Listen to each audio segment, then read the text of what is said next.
Good evening and welcome back to Be Rich. We have focused too much on Russia and Ukraine and too much on interest rates on what is going to happen to the West. The quarter of the world's economy comes from China, and China is in serious trouble. Chinese economy is slated to grow less than 5%. In fact, for the first time after 1990, the American growth, US economy growth, may be a tad higher than what the Chinese growth is expected. What are the reasons for this? In for China to make such a big blunder and be in so much trouble? What are the implications for the rest of the world? What has gone wrong with Xi Jinping? Xi Jinping is the second most dangerous person in the world, if Vladimir Putin is the most dangerous one. He is saber rattling with America in respect to Taiwan. But his policies on COVID have caused much of the heartburn and supply chain shocks. What is he thinking? What is going wrong with China? To discuss that with me is my good friend Anish Gupta, an auditor and a market strategist. Thank you for joining us, Anish. What do you think is happening in China? Since the COVID outbreak, China has maintained a zero COVID policy. So, it is 28 months since they are having a zero COVID policy, whereas Can you explain what is the zero COVID policy?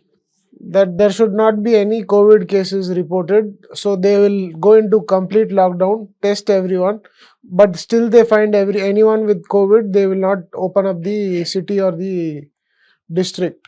So China has been following that, but the COVID pandemic has moved and evolved in stages. But the Chinese Premier Xi Jinping is still following the same policy, which was to be followed during the break of the pandemic when no one had an idea what was COVID, how to be treated.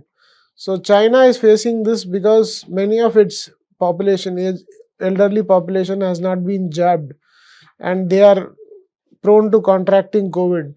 Now, whether COVID is still a pandemic or has been turned into an endemic or epidemic is worldwide has not yet been done away with. But lot of the countries have opened up and are still not asking for vaccination. So the main reason for China to have this is because their elderly population has not been vaccinated, and either the Sinovac which the Chinese have produced is not effective. So Xi Jinping, in his usual high-handed approach, is still going ahead with the Sinovac, even if it's not effective. So basically, you're saying cities after cities have been locked for 28 months. Now, the idea is there is also that he has banned the import of Western mRNA injections.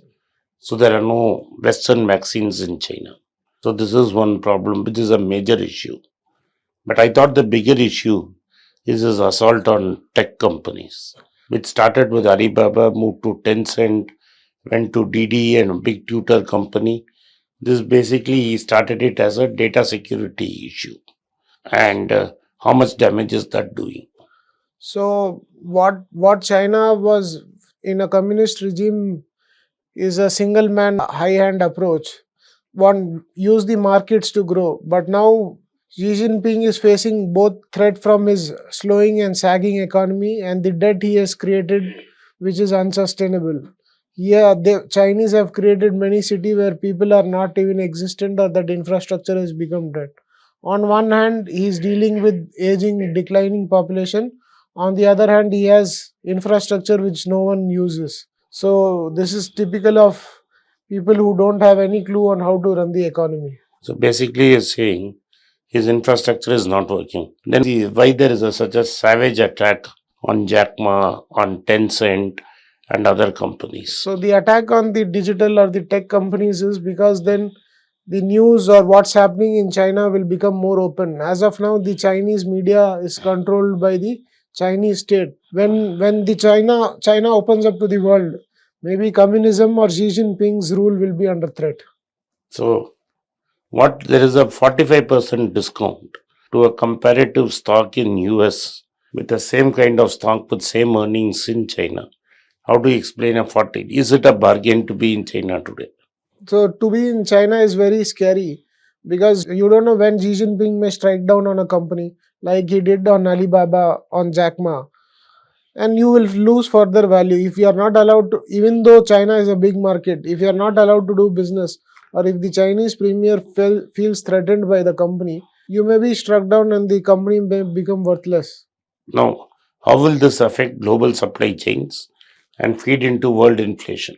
So the Americans, the Europeans, the whole world believed on China as a producer for their goods. But risk management, they did not have a backup plan. They didn't have a failure or a disaster recovery plan. So everything they believed that the world will be hunky dory.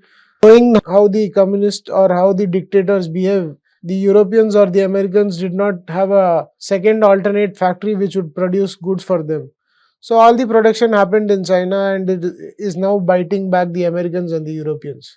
So you have two problems now. One, the stimulus, both fiscal and monetary, has created excess demand, and Chinese are clamping down on their Stop production the supply chain. supply chain. Is this the cause for inflation, or there are other causes? So both are intertwined. Even the Russian war has also created in some kind of global inflation. So the shipping lines are also been affected. So Russia and China shipping lines are affected.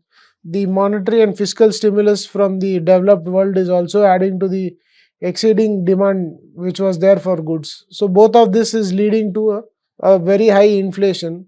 And now with rising interest rates, I don't know how much of the inflation can be brought down, which is a supply side issue. Now, the other thing they are saying is announcing another huge infrastructure projects, building other new cities. Will this solve China's problem? China's problem is not by building infrastructure, but by increasing its population who's going to consume. And the consuming population is on a very rapid decline. So maybe they will have to open up for migration and allow more people from poor countries like developing countries, maybe sub-Saharan African countries, to come and work in China, so that there'll be some boost to the demand. So there is a huge problem. There's a huge problem, and the Chinese can burn on infrastructure because they have a huge forex reserve which they have earned through trade. So they can keep investing in many countries. They are doing in Pakistan, Sri Lanka, and many countries. They are putting up infrastructure, saying that they are going to become a regional So alliance. you don't see any positive signs coming out of China, because when China removes this COVID, commodity prices will start to climb again. No, I feel the commodity prices are going to slump further, even if China opens up. No, that is the metal and steel one. I'm talking of agriculture and crude.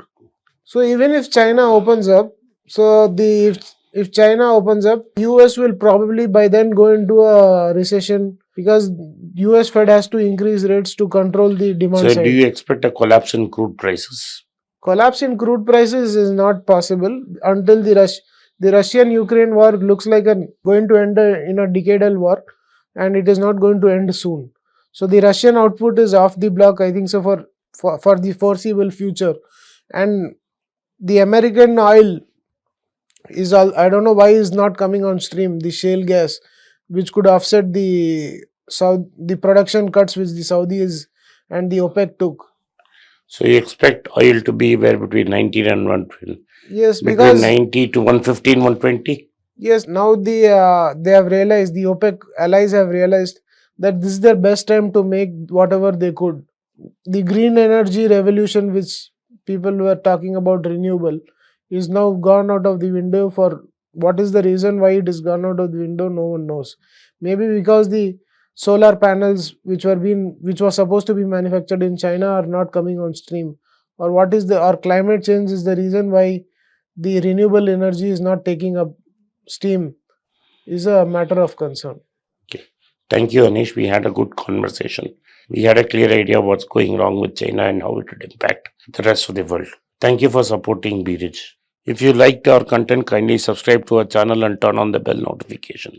If you do not turn on the bell notification, you will not receive the videos we put out every day. Once again, I thank you for your support to Be Rich. I have written 2 books in English, The Alchemy of Money and Ordinary Stocks, Extraordinary Profits. These books are published by us and are ready. If you want to procure a copy, send us a message to the WhatsApp number given below and my team would respond to you. If you want an Amazon Kindle copy, you can click the link below.